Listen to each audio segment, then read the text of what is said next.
ഒരുക്കമെല്ലാം കഴിഞ്ഞ് ശിവയെയും കൊണ്ട് ഗൗരി പുറത്തേക്കിറങ്ങുമ്പോൾ തറവാട്ടംഗങ്ങൾ എല്ലാം റെഡിയായി ഹാളിൽ തന്നെ ഉണ്ടായിരുന്നു.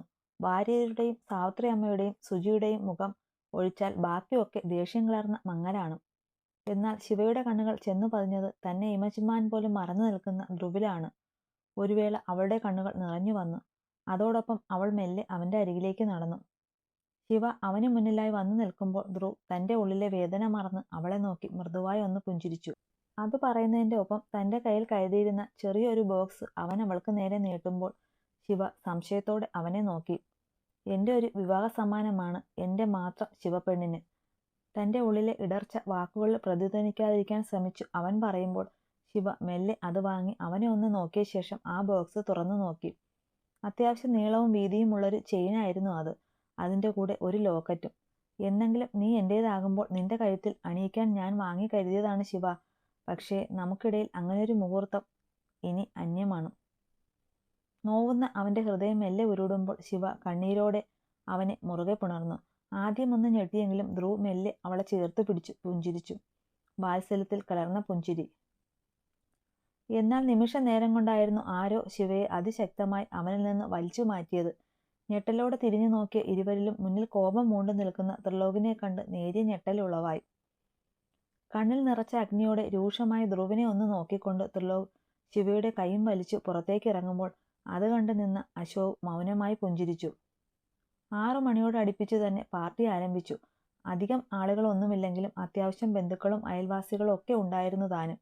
അശോകിന്റെ കർക്കശമായ നിർബന്ധപ്രകാരം പിള്ളേര് സെറ്റുമൊക്കെ ഉള്ളിൽ ദേഷ്യത്തോടെയാണെങ്കിലും ആ പാർട്ടിയിൽ പങ്കുചേർന്നു. സുചിത്ര ശിവയെ കൊണ്ടുപോയി സ്റ്റേജിലിരുത്തുമ്പോൾ കാർത്തിയും നവീനും ത്രിലോകിനെ നിർബന്ധിച്ച് അവൾക്കടുത്തായി കൊണ്ടിരുത്തി.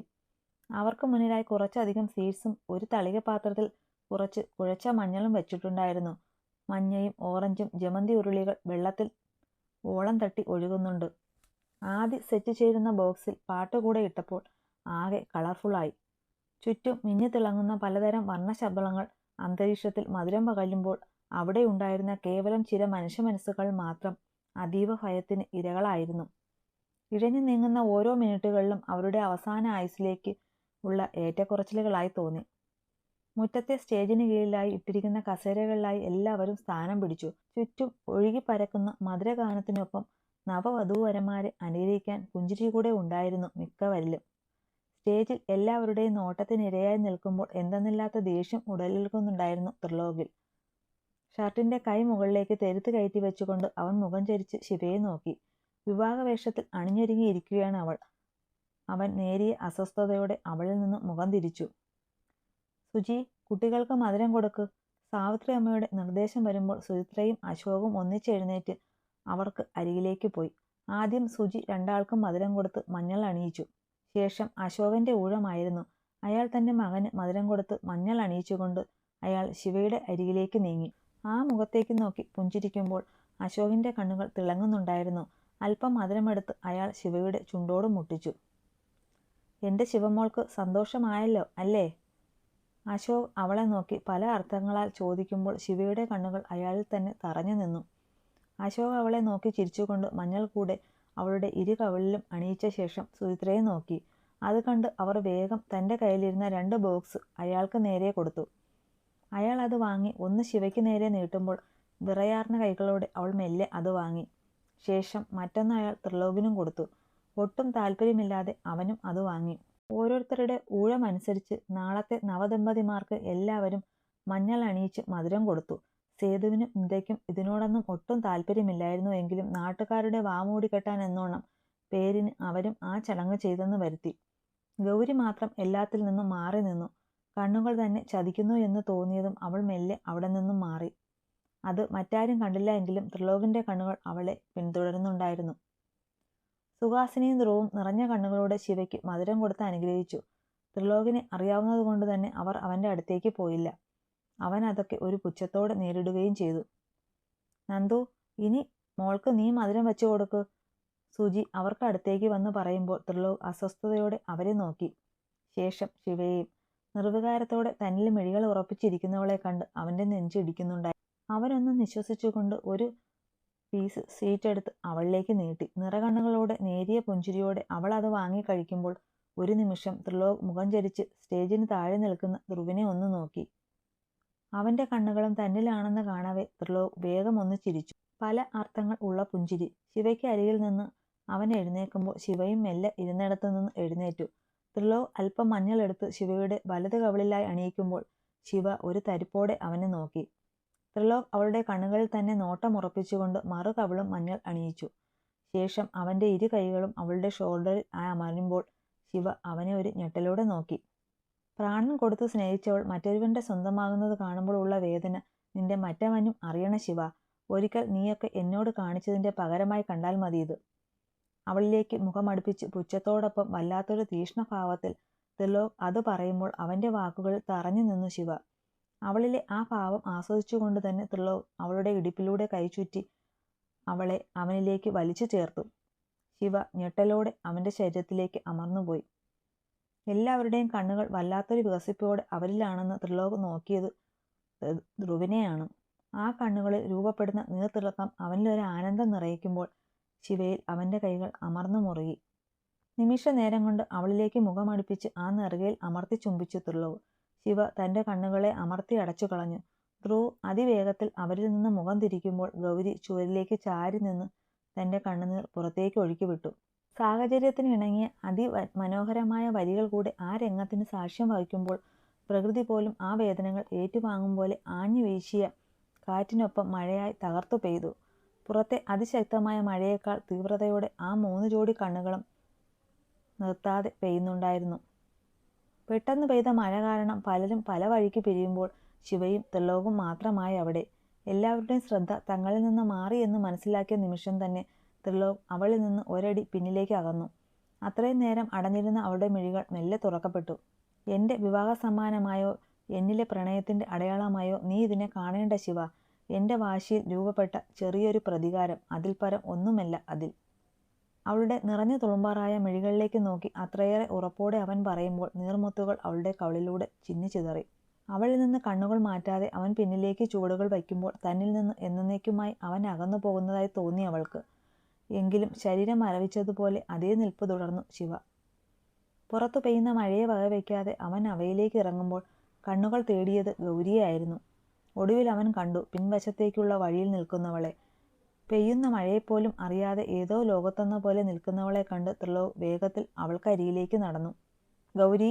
ആ തോളിലൊന്ന് കൈ അമർത്തിക്കൊണ്ട് അവൻ വിളിക്കുമ്പോൾ ഗൗരി ഒരു ഞെട്ടലോടെ അവനെ നോക്കി. ശേഷം ചുറ്റും ഒന്ന് നോക്കുകയും ചെയ്തു.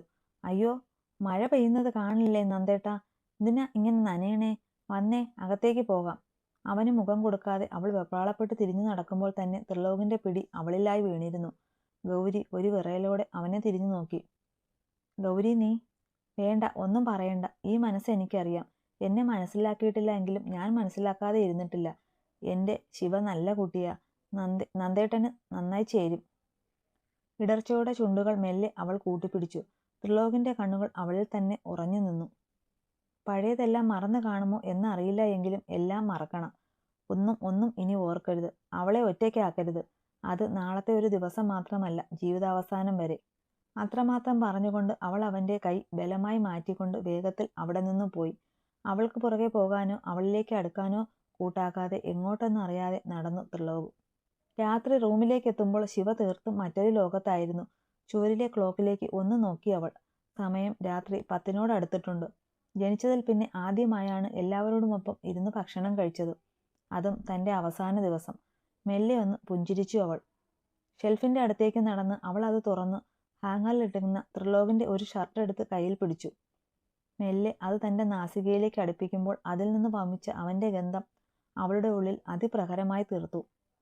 ശരീരം വിറച്ചു. കണ്ണുകൾ ചുവന്ന് കലങ്ങി മറിഞ്ഞു. ചങ്ക് പോലും പൊട്ടിപ്പൊടിയും പോലെ തോന്നി അവൾക്ക്. തന്റെ നെഞ്ചിലേക്ക് അവയെ അമർത്തിക്കൊണ്ട് അവൾ അലറി കരയുമ്പോൾ പുറത്തെ മഴയ്ക്കൊപ്പം അവളുടെ കരച്ചിലും അലിഞ്ഞില്ലാതായി. നിമിഷങ്ങൾ കടന്നു പോകുമ്പോൾ അവളുടെ കരച്ചിലും നേർത്തു വന്നു. ഒടുവിൽ അത് പൂർണ്ണമായും നിലച്ചു. കണ്ണുനീർ ഒട്ടിപ്പിടിച്ച കണ്ണുകൾ അനുനിമിഷം കൊണ്ട് വികസിക്കുമ്പോൾ അവ ചുവന്നു കലങ്ങി. ഇരുന്നിടത്തു നിന്ന് അതിവേഗത്തിൽ എഴുന്നേറ്റുകൊണ്ട് അവൾ തന്റെ ശരീരത്തിലെ വസ്ത്രങ്ങൾ അഴിച്ച് നിലത്തേക്ക് ഇട്ടുകൊണ്ട് ഷെൽഫിൽ ആദ്യമിരുന്ന ഒരു ചുവന്ന പട്ടുസാരി എടുത്ത് ചുറ്റി. കണ്ണാടിക്ക് മുന്നിലേക്ക് ചെന്നു നിന്നുകൊണ്ട് കരിമഷിയാൽ കണ്ണുകൾ കറുപ്പിച്ചെഴുതി. ടേബിളിന്റെ പുറത്തിരുന്ന അമ്പലത്തിലെ ദേവീ കുങ്കുമം എടുത്ത് നെറ്റിയിൽ അവൾ വട്ടത്തിൽ തൊട്ടു. മുടി അഴിച്ചിട്ട് മുന്നേ ചൂടിയ മുല്ലപ്പൂ എടുത്തു മാറ്റി മുന്നിലെ തന്റെ പ്രതിബിംബത്തിലേക്ക് നോട്ടമെറിഞ്ഞു അവൾ. എന്നാൽ മുന്നിലെ ദൃശ്യരൂപം ശിവതയുടേതായിരുന്നില്ല. കാവിൽ കുടികൊള്ളുന്ന ഉഗ്രസ്വരൂപിണിക്ക് സമമായിരുന്നു മുന്നിലെ കണ്ണാടിച്ചില്ലിൽ തെളിഞ്ഞ രൂപം. തുറഞ്ഞു കിടക്കുന്ന ജനലിലൂടെ ഉള്ളിലേക്ക് അടിച്ചു കയറിയ അതിശക്തമായ കാറ്റിൽ അവളുടെ മുടിയിഴകൾ നന്നാകെ ആടി ഉലഞ്ഞുകൊണ്ട് മുന്നിലേക്ക് വീണമർന്നു. കണ്ണുകളെ മറച്ചു കിടന്ന മുടിയിഴകളെ വകവയ്ക്കാതെ അവൾ പിന്നിലേക്ക് അടിവെച്ചു നീങ്ങി. ഒടുവിൽ മെല്ലെ മെല്ലെ കണ്ണാടിച്ചില്ലിലെ അവളുടെ പ്രതിരൂപവും ശൂന്യമായി. കാവിലെ മരങ്ങൾ ആടി ഉലയുമ്പോൾ യക്ഷിത്തറയ്ക്ക് ചുറ്റും മാത്രം ആ രക്ഷാകവചം ഒരു വജ്രം കണക്കെ മിന്നിത്തിളങ്ങി. കാറ്റിൽ നിലത്തേക്ക് വീണമർന്ന ചെമ്പകപ്പൂക്കൾ ഒരഗ്നി പോൽ അവയിൽ പൊള്ളി അടർന്നു. നൈറ്റ് എല്ലാവരും പോയി കഴിഞ്ഞതും വൈകി റൂമിലെത്തിയ ത്രിലോക് ആകെ വല്ലാത്തൊരു അസ്വസ്ഥതയിലായിരുന്നു. എന്തിനെന്ന് പോലും അറിയാത്ത ദേഷ്യമാണ് അവനിലിപ്പോൾ. മുഖമാകെ മുറുകിയ പോലെ, അതോടൊപ്പം ആരോടൊക്കെയുള്ള വാശിയും. മഴ മുഴുവൻ നനഞ്ഞ് ഷർട്ട് ശരീരത്തിലാകെ ഒട്ടിപ്പിടിച്ചു തുടങ്ങിയതും ഡ്രസ് ചേഞ്ച് ചെയ്ത് ഫോണും ചാർജിലിട്ട ശേഷം ടവലുമെടുത്ത് അവൻ ഫ്രഷാകാൻ കഴിഞ്ഞു. നിമിഷങ്ങൾ പിന്നിടുമ്പോൾ ഫ്രഷായി ഇറങ്ങിയ ത്രിലോക് തന്റെ തോളിൽ കിടന്ന ടവൽ സൈഡിലേക്ക് ഇട്ടുകൊണ്ട് കബോർഡ് തുറന്ന് വൈറ്റ് ടീഷർട്ടും ഒരു ഷോർട്സും എടുത്ത് ധരിച്ചു. ശേഷം മിറർ സൈഡിലേക്ക് പോയി കോമ്പെടുത്ത് നിവർന്നതും ആരോ അടഞ്ഞു കിടന്ന ഡോർ തുറന്ന് അകത്തേക്ക് വന്നതും ഒന്നിച്ചായിരുന്നു.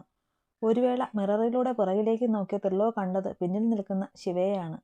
അവന്റെ ചുരുങ്ങിയ കണ്ണുകൾ അവളിലൂടെ ഒന്ന് തെന്നി നീങ്ങി. അവളുടെ രൂപമാണ് അവളെ സംശയദൃഷ്ടിയോടെ നോക്കാൻ പ്രേരിപ്പിച്ചത്. "നീ എന്താ ഇവിടെ? ഉറങ്ങാറായില്ലേ നിനക്ക്?" കയ്യിലിരുന്ന കോമ്പ് കൊണ്ട് തലമുടി സെറ്റ് ചെയ്യുന്നതിനിടയിലായി അവൻ അവളെ നോക്കി ഗൗരവത്തിൽ ചോദിച്ചു. "എന്നോടൊപ്പം ഒന്ന് കാവിൽ വരണം." അവനുള്ള മറുപടി പറയാൻ നിൽക്കാതെ അവൾ തന്റെ ആവശ്യം ഉന്നയിക്കുമ്പോൾ അത് കേൾക്കെ ത്രിലോക് അവളെ ഒന്ന് തിരിഞ്ഞു നോക്കി.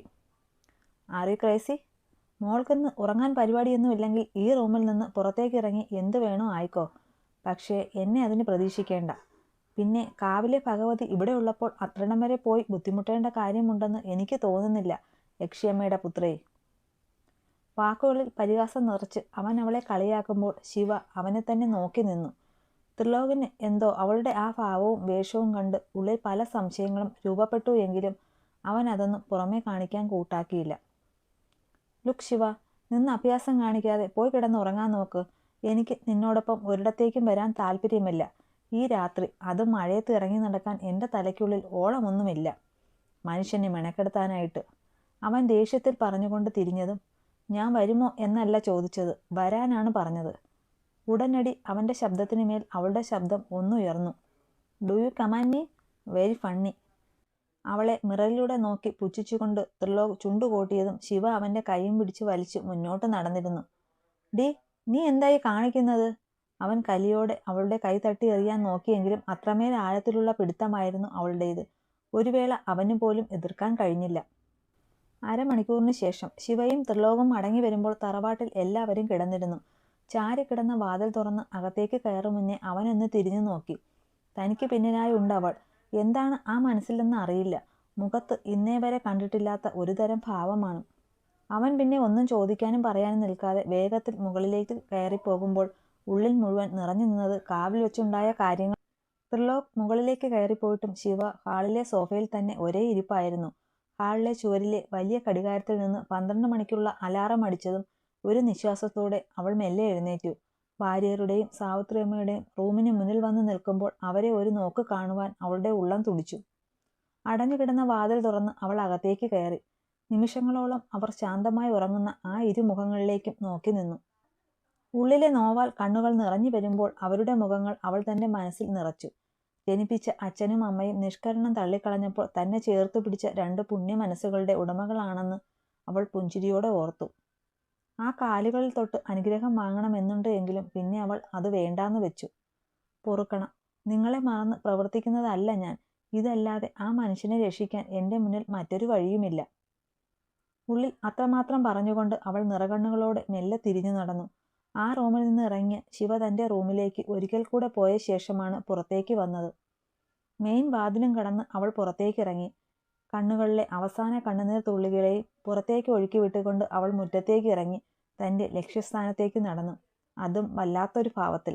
വിജനമായ റോഡിലൂടെ അവൾ മുന്നോട്ട് നടന്നു. അർദ്ധരാത്രി ആയതുകൊണ്ട് തന്നെ വണ്ടികളോ മനുഷ്യന്മാരോ ഉണ്ടായിരുന്നില്ല അവിടെയെങ്ങും. പെട്ടെന്ന് ഓപ്പോസിറ്റിൽ നിന്ന് വന്ന ഒരു ഓട്ടോയുടെ ലൈറ്റ് വെട്ടത്തിൽ അവൾ അല്പം കൂടെ മുന്നോട്ട് കയറി നിന്നുകൊണ്ട് ആ ഓട്ടോയ്ക്ക് കൈ കാണിച്ചു. എന്താ കുഞ്ഞെ, എങ്ങോട്ടെങ്കിലും പോകാനാണോ? അയാൾ ഓട്ടോ അവൾക്കരികിലേക്ക് ഒതുക്കിക്കൊണ്ട് ചോദിച്ചു. നിനക്ക് അഗസ്ത്യവനത്തിലേക്ക് പോകണം. അവൾ അയാളെ നോക്കി സങ്കോചമേതുമില്ലാതെ പറയുമ്പോൾ അയാൾ ഒരു ഞെട്ടലോടെയാണ് അവളെ നോക്കിയത്. എന്റെ പൊന്നു കുഞ്ഞെ, ആ ഏരിയയിലേക്ക് പകൽ പോലും ഒറ്റ മനുഷ്യക്കുഞ്ഞും പോകില്ല. എന്നിട്ടാണോ ഈ പാതിരാത്രി? അല്ല, കുഞ്ഞെന്തിനാ ഒറ്റയ്ക്ക് അവിടേക്ക് പോകുന്നത്? കൂടെ ആരുമില്ലേ? അയാൾ ചുറ്റുമൊന്ന് നോക്കിക്കൊണ്ട് സംശയത്തോടെ നോക്കി. കുറ്റാക്കൂരിട്ടാണ് ചുറ്റും. ഓട്ടോയുടെ ലൈറ്റ് വെട്ടം അല്ലാതെ മറ്റൊന്നുമില്ല അവിടെ വെളിച്ചമായിട്ട്.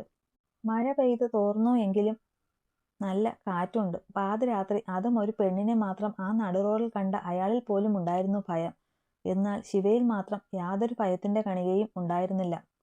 നിങ്ങൾക്ക് എന്നെ അവിടെ എത്തിക്കാൻ കഴിയുമോ? ഇല്ലെങ്കിൽ പൊയ്ക്കോളൂ, അവൾ നീരസത്തോടെ പറയുമ്പോൾ അയാൾ ഇത്തിരി നിമിഷം അവളെ തന്നെ നോക്കി നിന്നു. പിന്നെ പറഞ്ഞു, ശരി, കുഞ്ഞ് കയറിക്കോ, ഞാൻ കൊണ്ടാക്കാം. ഈ രാത്രിക്ക് ഒറ്റയ്ക്ക് ഇങ്ങനെ ഇറങ്ങി നടക്കുന്നത് ഒന്നും അത്ര നല്ലതല്ല. അവിടെ എന്തെങ്കിലും അത്യാവശ്യത്തിന് പോകുന്നതാകും അല്ലേ? അയാളുടെ ആ ചോദ്യത്തിന് ഒന്ന് മൂളിക്കൊണ്ട് അവൾ ഓട്ടോയിലെ അകത്തേക്ക് കയറി. അയാൾ അവളെ ഒന്ന് തിരിഞ്ഞു നോക്കിക്കൊണ്ട് വണ്ടി മുന്നോട്ടെടുത്തു. നിമിഷങ്ങൾക്കുള്ളിൽ ആ ഓട്ടോ അവിടെ നിന്ന് പോയതും അത്രയും നേരം അവരെ തന്നെ വീക്ഷിച്ചു നിന്ന ആ ജോഡി കണ്ണുകൾ ഒന്ന് ചുരുങ്ങി.